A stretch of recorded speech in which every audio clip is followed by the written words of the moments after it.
If you want to hit your first 100K fast, you need to stop wasting money on things that don't actually improve your life. In this video, I'll give you 10 things where you can cut back dramatically without sacrificing your quality of life. Once you cut these 10 things, you'll free up more cash than you think. Let's get into it. First on the list is convenience. This is your DoorDash, Uber Eats, and whatever other services you get delivered for a fee. Your convenience fees are almost as much as the cost of the meal itself. If you do Uber Eats 3 times a week on average, here's your cost per year. I'm going to show you how to use the future value formula with ChatGPT to estimate the amount if you invested the money instead. If you cut out this expense altogether and invest the $4,700 instead at 8% for 10 years, you are 2/3 of the way to your first 100K. If you still get takeout, but pick it up yourself, this cuts the cost in half, and the money that you don't spend on delivery fees gets you 1/3 of the way to your first 100K. Next is your daily latte, or whatever the daily thing is for you. It's never just about the $5, it's about the habit. Spending $5 a day may not feel like much, but when you're saving your first 100K, every dollar is so important.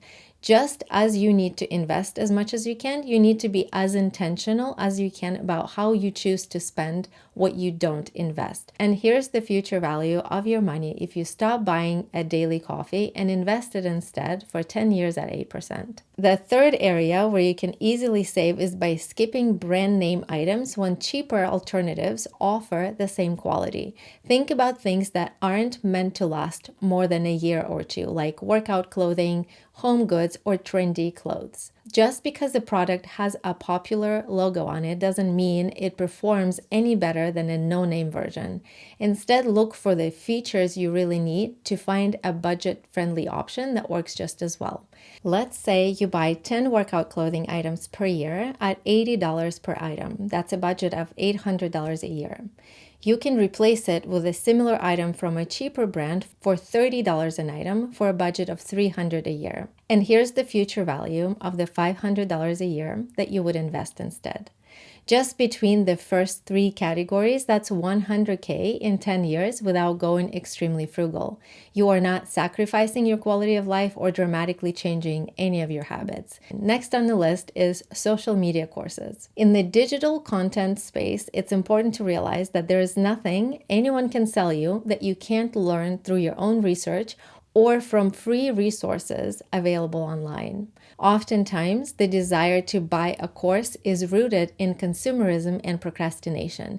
It's the mindset of, I'll start doing XYZ after I take this course, but I promise you, the best way to learn is by rolling up your sleeves and getting started. Next is liabilities that are marketed as assets. There was a trend for a while where people would buy high-end handbags and claim they were making an investment. Let me break this down. An asset or an investment is something that appreciates in value over time. This means you can sell it in the future for more than what you bought it for. For example, when you buy real estate, it's likely to appreciate.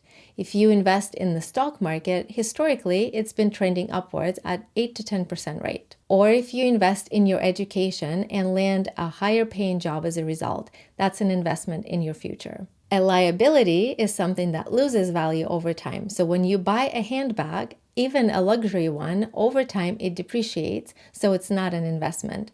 The more you use it, the more it loses value, and while you might be able to resell it, you'll never get more than what you paid for it. If you're saving your first 100K, you need to get real clear on what is an asset and what is a liability marketed as an asset. Next on the list is a BMW or a Mercedes or an Audi or whatever luxury car brand you're infatuated with. If you don't have 100K, you shouldn't be seen driving anything but a used Toyota or Honda. They are reliable, last longer than other cars, and are cheap to maintain. Next on the list is renting an apartment from a leasing office. Full-time leasing office staff, amenities like pool and gym, marketing campaigns are all overhead costs that are tagged on top of your rent. These complexes are more likely to hike rent prices every year to keep up with the market rates and to adjust for inflation.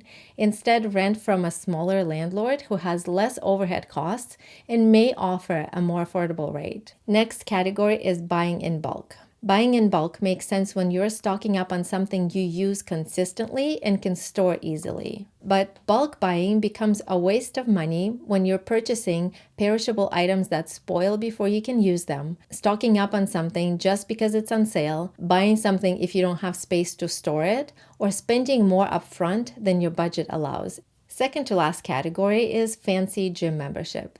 That whole if I pay more, I'll force myself to go mindset, it rarely works. It's like trying to guilt yourself into working out by spending money. If anything, it just adds to the frustration when you don't go. A budget gym like Planet Fitness gives you everything you need for $10 to $30 a month. Plus, there's probably one close to your work or home, which actually makes it easier to stay consistent. Here's the money that you can free up by trading your $200 a month membership for a $20 a month membership if you invest the difference for 10 years at 8%. The last one on the list is new furniture. New furniture depreciates instantly, kind of like a new car. But the thing is, high quality furniture lasts decades, and there's a huge market for secondhand pieces that are just as good or even better than what you'd buy new. If you're saving your first 100K, this is a place where you can keep a lot of cash in your pocket. Saving up your first 100K is way easier than people think. The mistake most people make is assuming you need a six-figure income to get there and wait to start investing until it's too late. But in reality, it's not about how much you make, it's about how you spend it. Looking at these categories, it's not about extreme frugality or cutting out everything fun. It's about being intentional with your money and recognizing the areas where small changes can free up cash without lowering your quality of life. Thank you so much for watching. I'll see you in the next video.